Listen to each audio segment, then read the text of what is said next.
That's right. And Jim, speaking of music, of course, when we talk about wrestling and music or the rock and When we roll, talk about wrestling, but when we talk about the rock and roll, as you put it earlier, and music, well, that is music, and wrestling, excuse me, many people will remember, of course, exotic Adrian Street and his glam rock music, and of course, his personality, which we got to see here in Memphis and Mid-South and all throughout the Southeast. And of course, news this past week that Adrian Street has passed away.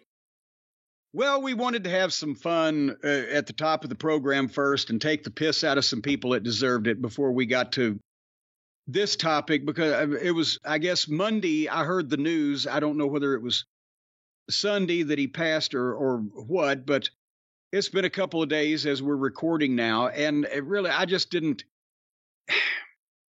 it hit me worse on Monday, hearing that, because not only was Adrian a great wrestler and person, but it's kind of like that was the highlight of my rookie year in wrestling, was managing Adrian and getting to travel with Adrian and Linda. And it, it felt like a part of me there. You know what I mean? Because that was without a doubt, I mean, all respect to the other people that I'd managed. First, Jesse Barr, he was about as green as I was, just almost. And Mike Boyette, bless him, had his own things going on with his apocalypse gimmick and everything. We've talked about that. But I got to spend time with Adrian and Linda also, because as we'll talk about, Dundee being the booker and working a program with him, I got to be featured in more important matches, which was a learning experience, as well as just riding in the car with Adrian and Linda was not only so much fun, but I could learn, even though Adrian had spent his entire career in the UK and it was a different style and different business over there, there's some things that are universal, and just learning how a veteran thought about things was so important at that point in time, because I'd only been in business not even 6 months. And anyway, I know we did a clip on Adrian. It's on the YouTube channel. It's been quite a while ago, but I know it's out there because somebody retweeted it. So I don't know if we're going to repeat ourselves here or if anybody wants to check that out also. There may be different stuff. I can't remember what we said. But I get, where do you start with a guy, Adrian? He wrote, like, what was it, 7 books on his own life. It was a 7-volume series. Just a fascinating fucking guy from start to finish. And I know a lot of people have seen the gimmick and they've seen his matches, and, that was interesting enough, but his entire life story that he actually did, his father worked in the coal mines. There's that famous picture of him in gimmick in front of his dad and his dad's co-workers at the entrance to the coal mine. But he actually did a little bit of it himself and decided he didn't want to. And he was way undersized in terms of height for even the British wrestlers of the time. And Bill Dundee went through kind of the same thing in Australia, a few years later. But in the early 60s, Adrian was only like 5'6", 5'7", maybe. But at least he had that big chest and the big, shoulder spread and upper body, and he took care of himself, and he could, he could fit the fucking picture. But he overcame that. And with the gimmick, which was revolutionary, not only in wrestling, but also he always maintained, and the time period kind of works, that he had an influence on glam rock in England and guys like Mark Bolan and T-Rex, because he was starting to do that shit at that point in time. And, getting on the outs with the joint promotions, the establishment in wrestling at the time in the 70s, after he had been a big star, not only as a single, but he and Bobby Barnes as the Hells Angels. And then he ended up working Outlaw and running his own shows and promoting his own stuff. And of course, that ended up like, most Outlaw promotions do. And he didn't make a fortune at it, which was why he came to America, because he couldn't get booked for the establishment, even though he was such a name because he'd gone outlaw when he felt that they were mistreating him. And he was not a fan of big daddies by any stretch of the imagination. But that he was just so fucking interesting and completely opposite of the gimmick, but at the same time, he kind of was the gimmick too. Does that make any sense, Brian? Did you ever meet Adrian? Never met him in person, spoke to him. He was on 605 a few years back to promote the reissue of his album, and we talked a lot about wrestling history and stuff. He was, again, he was outrageous in his own way as a person, but he was not like a heel or vicious or whatever as his wrestling gimmick. But I mean, just a tremendous artist. I've told the story about you give him a couple pieces of colored chalk and 30 minutes in the high school locker room at one of these spot shows, and he could draw this giant portrait of the sheep herders carrying their flag, and it would be so detailed that it would take you a second to notice that their flagpole was Luke Williams's giant 4-foot-long throbbing dick with a big vein on the side of it.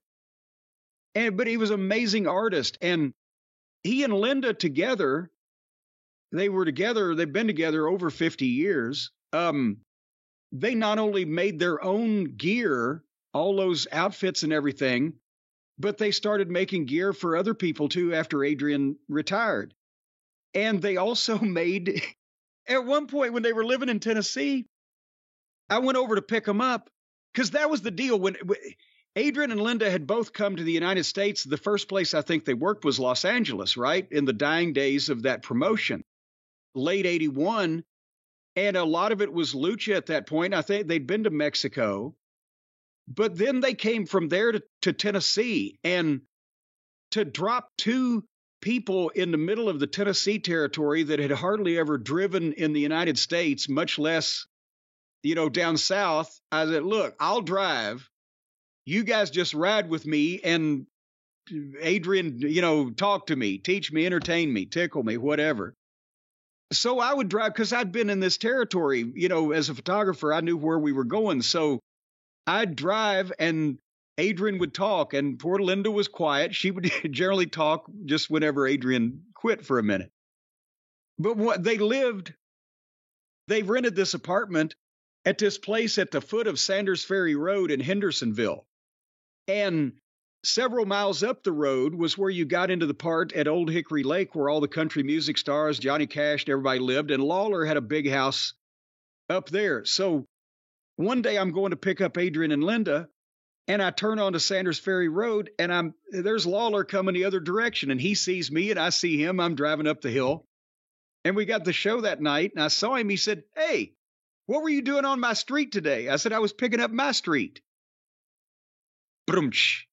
Oh boy. Anyway, maybe now I know why he didn't book me better. So anyway, I went to their apartment one day. They had made their own dishes. Linda they both, I guess, did pottery, and they had made like their own set of dishes. I said, fuck, if you guys had a farm, you could bank your entire paycheck. They made everything. It was amazing. But just, a fascinating guy. And he would tell me just, stories about English wrestling, British wrestling, some of the personalities. That's where I picked up, some of the Cockney rhyming slang. And, first kind of I don't know if I would have been able to understand everything that Davey Boy Smith said if I hadn't managed Adrian, before that. But he didn't like working with Mark Rocco. Not because he didn't like Mark Rocco's work, but because evidently Mark Rocco. And if you go back and look at some of the video, you can kind of see it. I can't do Adrian's accent, but he would say he had boils. The most disgusting boils all over his body. And he didn't want to yes. He's like, I don't know what was the matter with his skin condition. Or when he was telling a story of how somebody had tried to work him or just give him a line of bullshit, his eye would arch up and that accent would be even more pronounced. And he'd be like, and then he tried to tell me this bullshit, whatever. It was just fucking hilarious. I can't do it. I wish I could. But to just listen to him talk, he was fucking hilarious. So you drove around with him and tried to learn as much as you could. For him, Memphis was a very different experience. There was no live wrestling TV with promos over in England like there was on Memphis Wrestling TV. What was it like for him to learn how to do that? Well, and I think that's how I got the spot, because the first week that he was on TV, I was not with him. And then the second week, suddenly I was. Dundee was the booker at that time. And Dundee, he brought him in because he understood not only how to work with the gimmick, but how to work with Adrian. Because Adrian had, as I said, had never been to the States. And so if you go back, there's a great match with Adrian versus Jim Breaks on YouTube from like 1972. Yeah. Because that's when he was about 30 years old. Because remember when Adrian came to the U.S. in 1982, he was already, I think, 40 or 41, right? So you go back and you watch the old stuff, he was such a great wrestler, because that's what they put the emphasis on in England at the time, and the world of sports style was wrestling. And so he had a problem adjusting to guys in the Tennessee territory who had never, at that time, this is before any of the wrestlers were watching tape. VCRs had only been around for a year or two. Most of the boys couldn't afford them, or didn't have time to fucking watch, right? So the guys working Tennessee had never seen World of Sports style, and they really, there were style clashes trying to work with Adrian. But Dundee, because he was from Australia and had worked for Barnett, who had brought Americans in and as British guys as well, he got it. And they had really great matches. The people, they hated Adrian for the gimmick, and they loved Dundee. And I got to go along for the ride and be involved in main events, and the matches were exciting as fuck because people were really into it, right? So that was a big learning experience for me. And I was, and they were the same height, so it looked right. Yes, and it looked right, because they were the same height, and they both had the big chests, and it worked visually. And I was able, you asked, to tell Adrian, because I had been a fan here and studied the territories, etc. I could tell him, okay, here's who runs so-and-so, and here's who's worked in so-and-so, and here, things like that. I wasn't telling him any revolutionary concepts about the wrestling business. I've been doing this for 4 months, but I'd been a fan and involved and smart to the business in the United States for years. So I could, tell him to be, well, what about the Kansas City? Don't go to Kansas City. Shit like that, right? I knew that much, because that's where I would end up trying to get Ken Wayne to book me in about fucking 6 months before Watts came calling. But anyway, in between Memphis and when you would see him in Mid-South, he went to Florida, he went to Mid-Atlantic, he got around a little bit. Then he came to Mid-South I want to say in the summer of 84, towards the end of the summer of 84. What was that like? How did he mix with what was happening in 84 in Mid-South? It was even hotter, really, because those people despised that gimmick. And, at the time, obviously, it's playing on homophobia. But at the same time, it wasn't like Adrian was doing Adrian Adonis, where he's blatantly saying, I'm gay, and he's wearing dresses, and he's wearing the garish face makeup like, fucking Shirley Booth on acid. Adrian was an English glam rocker with a female valet that he mistreated because he apparently was a male chauvinist pig, even though he was a sissy. And she was portrayed in some cases tougher than he was, but in actuality, and it would take over when he was getting heat as a heel in his matches. All the boys knew he was a fucking shooter, and he could stretch almost anybody in the locker room. And I will qualify that with he could stretch everybody in the locker room at the time in Memphis. When he came to Mid-South, there were probably a couple guys, just because he was in the mid-40s and he was giving up 100 pounds. He probably wouldn't have wanted to, but he could have fucked him up anyway, because he knew all the tricks from 25 years in the wrestling business. He told me in the car when we first started riding together. because he was talking about how are the marks, you know. I said, well, they're not real bad, but you got to watch out. Nashville, certain towns. When he got in the wrestling business to defend himself from the marks that were trying to attack him, he drew circles on his bedroom wall and spent time practicing poking them from out of nowhere as quickly as he could with an index finger, on the theory that if anybody came at him, he was just going to poke him in the fucking eye. And then he would go for the balls. So the whole gimmick was, you could read into it what you wanted. Superficially, the guy's a sissy. He's got the bleached blonde hair, and he's prancing around, and he's skipping. And his finish, in some cases, when they'd let him get away with it, when he first came into territory, is he'd jump up in the job guy's arms and give him a big kiss. And when the guy went, oh, shit, he'd roll him up. Yeah, that was one of my favorite things in Mid-South in 84. He shows up. And again, he's prancing, he's bopping around, he's blowing kisses to the camera while he sings his own song. Linda is there with him. So you're like, okay, what exactly is happening here? And in sometimes she would get down on her hands and knees at ringside so he could step on her back to get up on the apron and use her for ring stairs. So remember, he beat Terry Taylor by kissing him, and Terry Taylor's like, what the fuck? And he rolls him up and pins him. And then the next week, I think it was Adrian Street against Chris Adams who came in. And Linda's at ringside. Terry comes down and kisses Linda. That's his revenge. I'll make out with your woman. So then Adrian comes out of the ring and starts beating up Linda.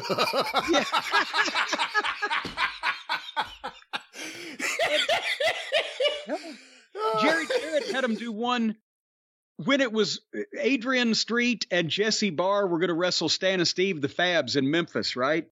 And they did one of the early Fabs videos, which now we can look back on and say this was pure softcore, you know, male pornography. But they were doing it was in the hot tub, and they were doing the workout at the gym, and they're all sweaty, and they're in the Speedos. And then they cut back to the studio, and there's Adrian and Linda, both side by side, leaning over, watching the monitor, drooling. And then Adrian notices that Linda's looking and slaps her on the shoulder, like, quit looking at that. So, you didn't know what the fuck was going on, right?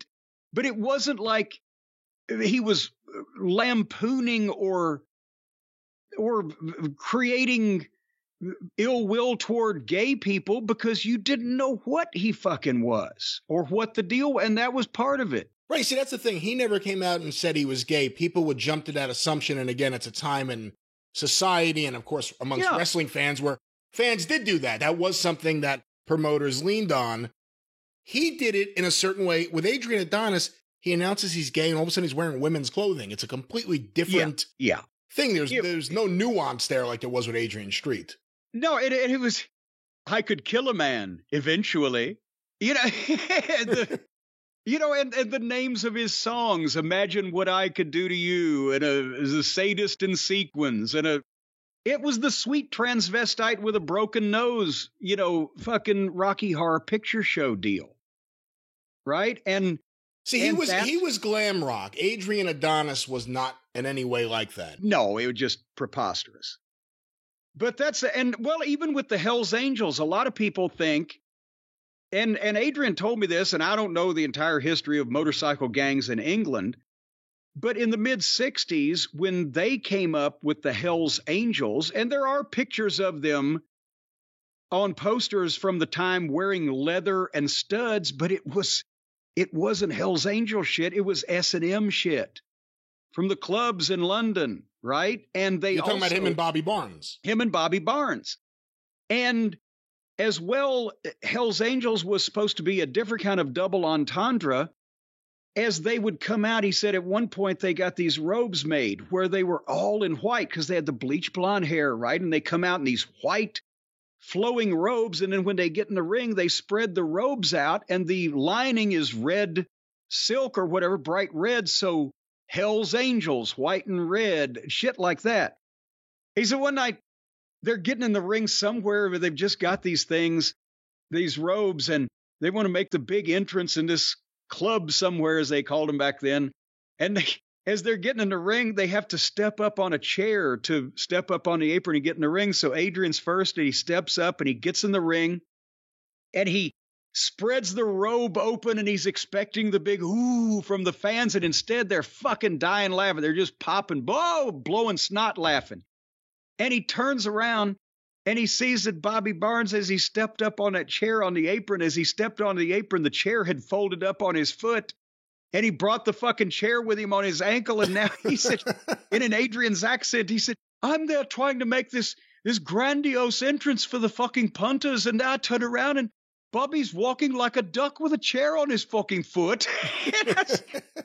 But so they didn't have the motorcycle gang connotation to that gimmick as some people may think from hearing the name. And again, they were wearing, it was like what's that fucking Judas Priest lead singer's name? Rob Halford. Rob Halford, yeah. He was wearing that S&M black leather bondage gear. And, you know, as the old saying goes, queer as a football bat. And people, all those English bands doing that were gay, the people in America thought, oh, shit, that's fucking tough guy stuff. And they're all dressed up, you know, like they're going to the fucking Velvet Underground or something. But anyway. That's not maybe not the Velvet Underground, maybe the Blue Oyster Bar. Well, the Velvet Underground is why you don't know what their undergrounds are made out of. But that's the thing. Adrian was the furthest thing from homophobic. And both he and Linda, just the sweetest people in the world to everybody. And he was a lot different than a lot of the other boys. In terms of, he loved reading books, painting, various, you know, cultured things that one would imagine from the, you know, a gentleman of the, you know, countryside over there. He lived at one point in a farmhouse that I guess the original house dated back to like 1200 or whatever. And he just, you know, it was a completely different. He'd made a great hippie if he was from San Francisco in terms of being so self-sufficient, being able to make everything and, you know, take care of themselves, you know. But it was so much fun getting a chance for me to do that at that point in time when I was just starting out. It gave me a big boost. And also I got to be, you know, not only involved with the booker in a program and a veteran like Adrian, but get in the ring and work. Somebody just tweeted one of the clips of the matches with Dundee and referee Jerry Calhoun against me and Adrian and Linda. I remember Jerry Calhoun should have won the Brawl for All. Nobody ever smartened him up. That was like his first match, and he was killing me. But Adrian would every once in a while would just grab him and give him a just like that as a little receipt, but it wasn't Calhoun's fault. The match where I guess it was your eye. That was, you were teaming with Adrian Street, right? Oh, yes. Well, it was the lumberjack match. It was all three of us, me, Adrian, and Linda, against Dundee, with Lane and Kern and Lawler and Dundee around the ring with straps to whip anybody that tried to leave the ring. And that was at the Cook Convention Center, and it wasn't the regular Memphis Coliseum ring. It was the TV ring that Buddy Wayne used to bring. And Dundee threw me out of the ring to get whipped so fucking hard, I hit that middle rope, flipped upside down, and laid my side of my face open across the cheekbone, 20 stitches from the bone out. And I'm bleeding. And then they all knew I got nosebleeds. So I roll back in, and Linda's like, your nose is bleeding. I said, it's not my nose. I can stick my index finger inside my cheek now, right? And then Adrian says, your nose is bleeding. I'm like, it's not my nose. And then we got to finish the match, right? And then Dundee had to get a hold of Linda at some point. So he gets her and tries to pull her back in the ring from the apron, and he pulled her tights up into the ultimate camel toe. And the whole front row got a shot, and she's laying there face down on the mat. She's laughing from embarrassment, but I wasn't looking because I was too busy bleeding in the other direction, so I thought she'd got potatoed. And I go over to her. I'm like, are you okay? And she looked, and she said, she's laughing, right? But she said, don't bleed on me. Then after the Dundee beat all three of us, then Adrian grabbed my hand and did the prance around like I was the maypole, like he'd do to get heat back after we lost. But in the meantime, I'm spurting blood 6 inches out of my face. I'm like, Adrian, can we go now? It was a wonderful 20 minutes out of my life. And I'll have you know that I worked Jackson, Tennessee and Memphis that day, and my combined payoff was only $30 less than I had to pay the plastic surgeon to sew my face up. But it was experience. And that, that's, again, that's a thing that a lot of people say, what the fuck? It's experience. You learn a lot of shit about what not to do and to do in times like that. But I had my biggest week in wrestling until I went to work for Bill Watts managing Adrian Street. Because one week, we were going around with Dundee with the angle, but we set the all-time box office record at the Nashville Fairgrounds Arena with that handicap match in the main event. Lawler didn't like to work Nashville on Saturday nights because he lived in Memphis. So he and Jimmy Hart would main event in Jonesboro, and they'd fill out the card there. And the guys, most of them that lived in Nashville, the Fabs, Dundee, whatever, they'd be booked in Nashville. And we just happened to hit that we were the main event. I believe it was within a week or 2 or 3 weeks that they raised ticket prices across the board. So instead of like 3, 4, and 5, they were 4, 5, and 6. And we sold out and got the gate record for the building. It's my first box office record. I can see you're impressed. I'm very impressed, and more impressed by the career of Adrian Street. And of course, we send our sympathies to the friends, the fans of Exotic Adrian Street, and of course, Miss Linda. Well, and I feel bad for Linda also. And I saw them, gosh, it was at a fan fest somewhere, maybe in Charlotte, but probably 7, 8 years ago. They had lived in Pensacola in the Gulf Breeze area for all those years after he sort of settled in Continental. And when the territories went away, he stayed there and wrote his books, did his art. They did wrestling school and made tights and etc. But it was, I guess, right after I saw him last at that fan fest, they moved back to Wales. After, God, what was it, 35 years away or whatever, I guess, he wanted to get back. But they were together since, they had been together almost 15 years when they came to Tennessee. And there was never any, dalliances or anything like that. Linda totally devoted to Adrian. I don't think, he would never have admitted it, but Adrian couldn't function, I don't think, without her. And I feel bad. She's probably several years younger than he was. But I feel bad, just knowing that how much she's probably going to miss him.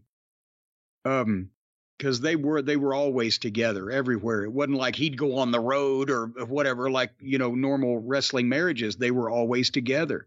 And after 50 years, good Lord, one or both of them probably deserve a medal.